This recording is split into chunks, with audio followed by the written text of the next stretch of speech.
أعوذ بالله السميع العليم من الشيطان الرجيم من همزه ونفخه ونفثه بسم الله الرحمن الرحيم وما أرسلناك إلا رحمة للعالمين۔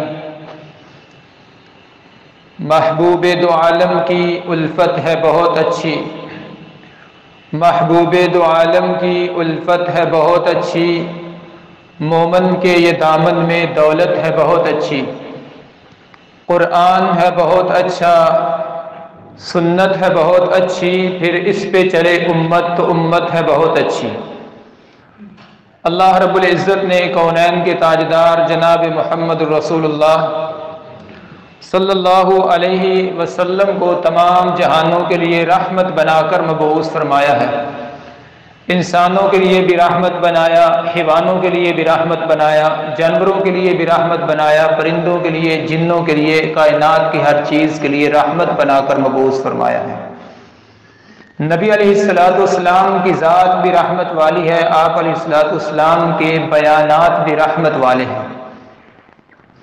کونین کے تاجدار جناب محمد رسول اللہ صلی اللہ علیہ وسلم نے اللہ رب العزت کی توحید کا اعلان کرنا شروع کیا، اللہ رب العزت کی توحید کے پیغام رب کی مخلوق تک پہنچانا شروع کیے۔ لوگ آپ پر ظلم بھی کرتے آئے، اللہ کے رسول جناب محمد صلی اللہ علیہ وسلم مکہ المکرمہ سے طائف کی وادی میں جاتے ہیں، توحید کا پیغام لے کر گئے۔ وہاں جا کر اللہ کے رسول نے ابھی توحید کا نظام ہی پیش کیا ہے، لا الہ الا اللہ کا منشور پیش کیا ہے۔ آقا نے فرمایا یا ایھا الناس قولوا لا الہ الا اللہ، کوئی معبود نہیں ہے اللہ کے بغیر۔ بسم اللہ الرحمن الرحیم، قل هو اللہ احد اللہ الصمد لم یلد ولم یولد ولم یکن له کفوا احد۔ اللہ ایک ہے، اللہ بے نیاز ہے، کوئی اس کی اولاد نہیں، نہ اللہ کسی کی اولاد ہے۔ یہ ساری کائنات اللہ رب العزت کے حکم سے چلتی ہے، کوئی بھی اللہ کا حصے دار نہیں ہے، کوئی بھی اللہ کا شریک اور ساجی نہیں ہے۔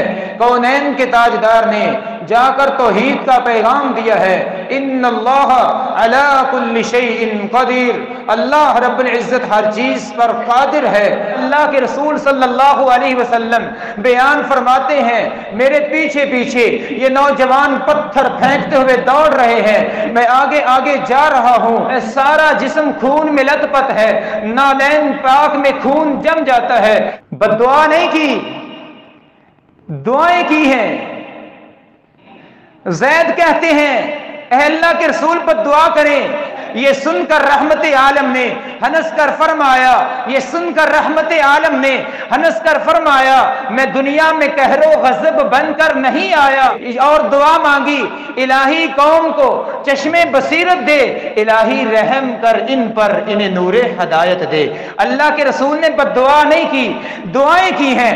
اللہ ان کا قصور نہیں ہے، ان کو تو پتہ ہی نہیں ہے، جہالت ہی نے رکھا ہے، صداقت کے خلاف ان کو، بیچارے بے خبر انجان ہیں، کر دے معاف ان کو۔ کونین کے تاجدار دعائیں کرتے ہیں، اللہ ان کو پتہ نہیں ہے، ان کو تیری توحید کی پہچان نہیں، تیرے مقام کا پتہ نہیں، تیری عظمت، تیرے غضب اور تیرے جلال کا پتہ نہیں ہے، ان کو میری رسالت کا احترام نہیں، ان کو میری رسالت اور میرے مقام اور مرتبے کا پتہ نہیں ہے، میری شانوں اور عظمتوں کا پتہ نہیں ہے۔ اگر ان کو پتہ ہوتا مجھے پتھر نہ مارتے، مجھے سینے سے لگا لیتے۔ وہ پتھر بھی کھا کھا کے دعا مانگتے ہیں، اللہم اہد قومی، صدا مانگتے ہیں۔ اللہ کے رسول نے فرمایا ہے حدیث پاک میں یہ بات موجود ہے، اللہ کے رسول فرماتے ہیں جو بندہ نماز کے لیے آتا ہے اور وضو کرتے وقت مسواک کا اہتمام کرتا ہے، مسواک کرنے کی وجہ سے اس کی نماز کا ثواب اور اجر 70 گنا بڑھ جاتا ہے۔ حضرات، مسواک کا اس قدر زیادہ اہتمام اللہ کے رسول نے کیا ہے۔ اپنی زندگی کے آخری ایام میں آپ کی طبیعت علیل ہے، کمزور ہو چکے ہیں، مسواک چبائی نہیں جاتی، سیدہ عائشہ رضی اللہ تعالی عنہا مسواک چبا کر دیتی ہیں، آپ پھر بھی مسواک کرتے ہیں، تہجد کے لیے اٹھتے ہیں، سب سے پہلے میرے آقا مسواک کا اہتمام کرتے ہیں، صحابہ کرام مسواک کا اہتمام کرتے ہیں۔ بہت سارے فوائد بھی ہیں، بہت سارے فضائل بھی ہیں۔ کونین کے تاجدار جناب محمد الرسول اللہ صلی اللہ علیہ وسلم ارشاد فرماتے ہیں، السواک مطہرۃ للفم ومرضاۃ لرب، مسواک منہ کی پاکیزگی کا آلہ بھی ہے اور اللہ کی رضا کا ذریعہ بھی ہے۔ مسواک کرنے سے اللہ راضی ہوتا ہے، منہ بھی صاف ہوتا ہے۔ اللہ کے رسول کو مسواک اتنی پسند ہے، آپ ہر وقت مسواک کرتے بھی ہیں، مسواک کرنے کا حکم بھی دیتے ہیں، اور آپ نے صحابہ سے فرمایا، اے میرے صحابہ، اگر مجھے اس بات کا اندیشہ نہ ہوتا کہ میری امت مشکل میں پڑ جائے گی، میری امت مشقت میں پڑ جائے گی، میں ہر نماز کے ساتھ مسواک کرنا فرض کر دیتا۔ لولا ان اشق علی امتی لامرتهم بالسواک، میں ہر نماز کے لیے عند کل صلاۃ مسواک کرنے کا حکم دے دیتا۔ حکم اس لیے نہیں دیا کہ کہیں میری امت مشکل میں نہ پڑ جائے۔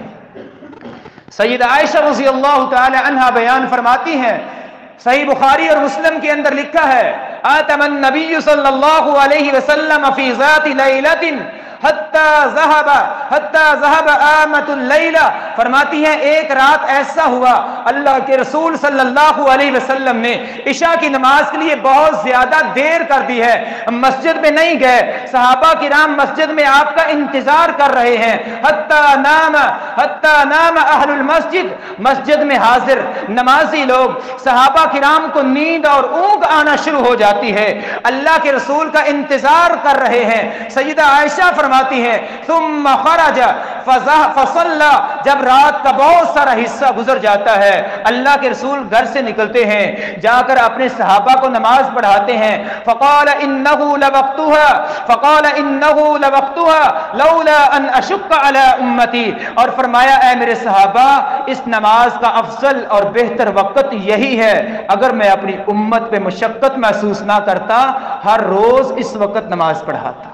سیدنا انس رضی اللہ تعالی عنہ ایک حدیث بیان فرماتے ہیں، قال رسول اللہ صلی اللہ علیہ وسلم لا اقوم فی الصلاۃ وانا اريد اطيلها، اللہ کے رسول فرماتے ہیں، اے میرے صحابہ، کبھی کبھار ایسا بھی ہوتا ہے جب میں نماز پڑھا رہا ہوتا ہوں، باجماعت نماز ہو رہی ہوتی ہے، انا اريد اطيلها، میرا ارادہ ہوتا ہے، میرا دل یہ چاہ رہا ہوتا ہے میں نماز کو لمبا کر دوں، پھر کیا ہوتا ہے، فاسمع بکاء الصبی، کونین کے تاجدار جناب محمد الرسول اللہ صلی اللہ علیہ وسلم فرماتے ہیں، میں ایک بچے کے رونے کی آواز کو سنتا ہوں، اتجوز فی صلاتی، میں اپنی نماز کو ہلکا کر دیتا ہوں، مما عالم به من وجد امه من بکائه، کیونکہ اس بچے کے رونے کی وجہ سے اس کی ماں پریشان ہو رہی ہوتی ہے۔ نماز پڑھنے والے جو لوگ ہیں ان کے اندر ضعیف بھی ہوتے ہیں، کوئی پریشان ہوتے ہیں، کوئی راہگیر اور مسافر بھی ہوتے ہیں۔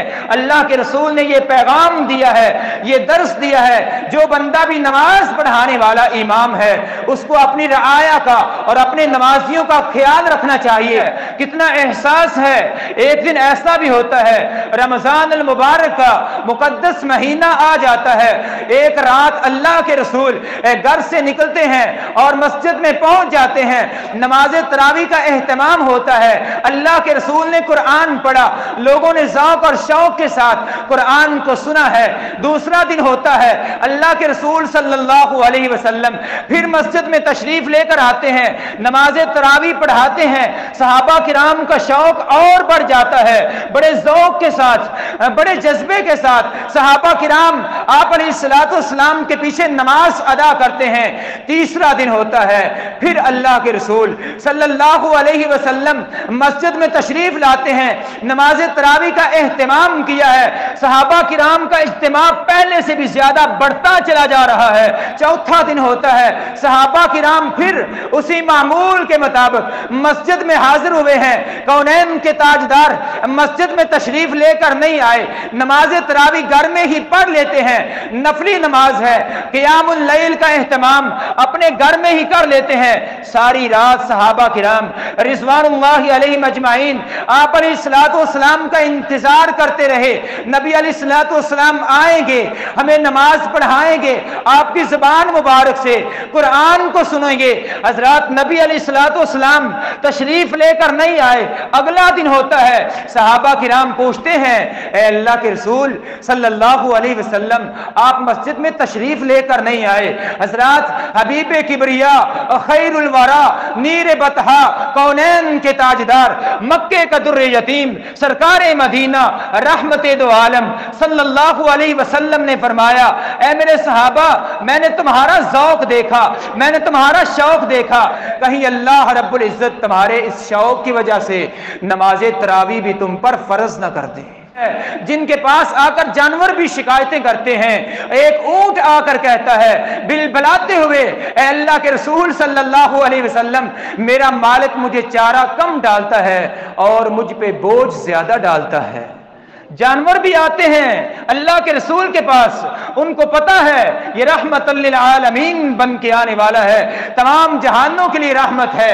سلام اس پر جس نے بادشاہی میں فقیری کی، سلام اس پر جس نے بے کسوں کی دستگیری کی۔ قرآن مجید میں اللہ رب العزت نے آپ کی رحمت تذکرہ کچھ اس انداز سے کیا ہے، بسم اللہ الرحمن الرحیم لقد جاءکم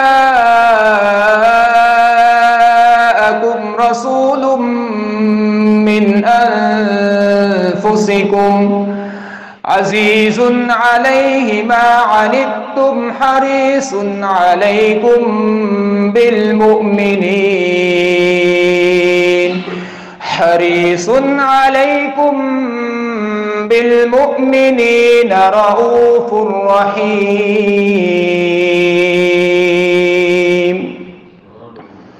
محبت کے یوں جس نے دریا بہائے، محبت کے یوں جس نے دریا بہائے، دل ان کا بچھینا جو سر لینے آئے۔ یہ بندہ نوازی کے جوہر دکھائے، خود کھا کے جو جواہر لٹائے، خوشی اپنی اوروں کے غم میں بلا دی، دیا درد جس نے اسے بھی دعا دی۔ ایک بندے نے آپ علیہ الصلوۃ والسلام کو آ کر وعدے سے پہلے ہی قرضہ مانگنا شروع کر دیا، آپ اس کے لیے دعائیں کرتے ہیں۔ ایک بی بی میرے آقا علیہ الصلوۃ والسلام پر کوڑا پھینکتی ہے، نبی علیہ الصلوۃ والسلام اس کی تیمارداری کے لیے چلے جاتے ہیں۔ جو آپ کو پریشان کرتے ہیں، برا بلا کہتے ہیں، ساری ساری رات اللہ کے رسول ان کے لیے دعائیں کرتے ہیں۔ یہ وہ رحمت کا منبع ہے جس کو اللہ رب العزت نے ساری کائنات کے لیے رحمت کا پیغام بنا کر بھیجا ہے۔ کونین کے تاجدار جناب محمد الرسول اللہ صلی اللہ علیہ السلام مکہ المکرمہ سے ہجرت کر کے جاتے ہیں، اللہ کی توحید کی خاطر آپ نے ہجرت کی ہے، مدینہ المنورہ میں پہنچتے ہیں۔ میرے آقا نے مدینہ میں جا کر سب سے پہلا جو پیغام دیا ہے وہ امن اور سلامتی سے بھرا ہوا پیغام ہے۔ سیدنا عبداللہ ابن اسلام رضی اللہ تعالی عنہ بیان فرماتے ہیں کونین کے تاجدار جناب محمد الرسول اللہ صلی اللہ علیہ وسلم مدینہ المنورہ پہنچے، آپ نے سب سے پہلا جو واعظ کیا ہے وہ کچھ یوں ہے، افشوا السلام واطعموا الطعام وصلوا الارحام وصلوا باللیل والناس نیام تدخلوا الجنۃ بسلام۔ آقا فرماتے ہیں اے لوگو افشوا السلام، سلام کو عام کرو، آپس میں ملو، السلام علیکم کہو، السلام علیکم ورحمۃ اللہ کہو، السلام علیکم ورحمۃ اللہ وبرکاتہ کہو گے، تمہارے نامہ اعمال میں 30 نیکیاں لکھ دی جائیں گی۔ مشکل عمل نہیں ہے۔ اللہ کے رسول صلی اللہ علیہ وسلم بچوں کے لیے بھی رحیم ہے۔ کونین کے تاجدار جناب محمد الرسول اللہ صلی اللہ علیہ وسلم گلیوں میں چلتے پھرتے چھوٹے چھوٹے بچوں کو ملتے ہیں تو بچوں کو بھی السلام علیکم کہا کرتے تھے۔ کیا ہم لوگ ایسا عمل کرتے ہیں؟ بڑوں کو بھی سلام نہیں کیا جاتا۔ لوگ اپنی توہین سمجھتے ہیں کہ پہلے میں بلاؤں۔ حضرات، پہلے سلام کرنے والا جو ہے اس کا تو مقام ہی اپنا ہے۔ اللہ کے رسول نے ہمیں یہ درس دیا ہے۔ السلام علیکم ورحمۃ اللہ۔ مدینہ المنورہ پہنچے، سب سے پہلا پیغام دیا سلامتی کا پیغام، افشوا السلام، لوگوں سلام کو عام کرو، سلام کو عام کرو۔ کیا ملے گا؟ فرمایا لا تدخلون الجنہ حتی تؤمنوا ولا تؤمنوا حتی تحابوا اولا ادلکم علی شیء اذا فعلتموه تحاببتم افشوا السلام بینکم۔ آقا فرماتے ہیں میرے صحابہ لا تدخلون الجنہ، آقا فرماتے ہیں اس وقت تک تم جنت میں داخل نہیں ہو سکتے جب تک تم مومن نہیں بن جاتے، اس وقت تک تم مومن نہیں بن سکتے جب تک تم آپس میں ایک دوسرے سے محبت نہیں کرتے، جب تک نفرتیں ختم نہیں ہوں گی بندہ مومن نہیں بن سکتا۔ فرمایا میں تمہیں ایک وظیفہ بتا رہا ہوں، اس کے کرنے کی وجہ سے تمہارے دلوں میں محبتیں پیدا ہو جائیں گی، نفرتیں ختم ہو جائیں گی۔ بلا یا رسول اللہ، کیوں نہیں اللہ کے رسول، بتائیے وہ کون سا عمل ہے؟ آقا فرماتے ہیں افشوا السلام بینکم، آپس میں سلام کو عام کیا کرو۔ جب بھی ملو، چھوٹا ہو بڑا ہو، جاننے والا ہو نہ جاننے والا ہو، کوئی اجنبی ہو، کوئی مسافر ہو، کوئی مہمان ہو، کوئی نمازی ہو، کوئی جیسا بھی ہو، السلام علیکم ورحمۃ اللہ وبرکاتہ کی سلامتی تم پیش کرتے جانا۔ آسمانوں کا رب دلوں سے نفرتیں دور کر کے محبتیں پیدا کر دے گا۔ جب محبتیں پیدا ہوں گی تب تم مومن بنو گے، جب مومن بنو گے اللہ کی جنت کے حقدار بن جاؤ گے۔ وَأَطْعِمُوا الطَّعَامَ، اور بھوکوں کو کھانا کھلایا کرو۔ اللہ کے رسول فرماتے ہیں بھوکوں کو کھانا کھلاؤ۔ تیسرے نمبر پر فرمایا وَصِلُوا الْأَرْحَامَ، رشتوں کو ملاؤ، قطع تعلقی نہ کرو۔ دوسری حدیث میں اللہ کے رسول نے فرمایا ہے لا يدخل الجنت قاطع، قطع تعلقی کرنے والا کبھی بھی اللہ کی جنت میں داخل نہیں ہو سکتا۔ کوئی اچھا کرے یا برا کرے، اچھا انداز اپنائیے۔ قرآن مجید کا یہی انداز ہے۔ اللہ رب العزت ارشاد فرماتے ہیں وَلَا تَسْتَوِي الْحَسَنَةُ وَلَا السَّيِّئَةُ ادْفَعْ بِالَّتِي هِيَ أَحْسَنُ فَإِذَا الَّذِي بَيْنَكَ وَبَيْنَهُ عَدَاوَةٌ كَأَنَّهُ وَلِيٌّ حَمِيمٌ۔ اللہ رب العزت ارشاد فرماتے ہیں نیکی اور برائی کبھی بھی برابر نہیں ہو سکتی۔ ادفع باللتی ہی احسن، اچھے اخلاق کا مظاہرہ کرنا ہے۔ جب تم ایسا عمل کرو گے آسمانوں کا رب تمہاری نفرتیں ختم کر دے گا اور دلوں میں محبتیں پیدا کر دے گا۔ وَمَا يُلَقَّاهَا إِلَّا الَّذِينَ صَبَرُوا، فرمایا لیکن یہ کام ہر کسی کے نصیب میں نہیں آتا، یہ تو بڑے صبر والوں کا نصیبہ ہے جو صبر کرنے والے ہیں۔ وَصِلُوا الْأَرْحَامَ، رشتوں کو ملاؤ۔ کوئی نہیں ملنا چاہتا اس کے ساتھ بھی پیار محبت سے ملنے کی کوشش کرو۔ جو ملنا چاہتے ہیں وہ تو ملتے ہی ہیں۔ صلہ رحمی اسی کا نام ہے کہ جو رشتے کو توڑتا ہے اس کے ساتھ رشتے کو جوڑا جائے، جو دور جانا چاہتا ہے اس کو کسی نہ کسی طریقے قریب کیا جائے فقط اللہ کی رضا کے لیے۔ آخری اور چوتھے نمبر پر کونین کے تاجدار جناب محمد الرسول اللہ صلی اللہ علیہ وسلم فرماتے ہیں صلوا باللیل والناس نیام، جب رات کو لوگ سو رہے ہوتے ہیں اس وقت کھڑے ہو کر اللہ کے حضور نماز پڑھا۔ یہ چار کام اللہ کے رسول نے بتائے۔ فرمایا چار کام کرو گے تدخل الجنت بالسلام، سلامتی کے ساتھ اللہ کی جنت میں داخل ہو جاؤ گے۔ اللہ رب العزت سے دعا ہے اللہ تعالی ہمیں آپ علیہ الصلوۃ والسلام جیسا اخلاق، کردار، شفقت اور رحم دلی نصیب فرمائے اور ہمیں آپ کی سیرت کے مطابق زندگی گزارنے کی توفیق عطا فرمائے۔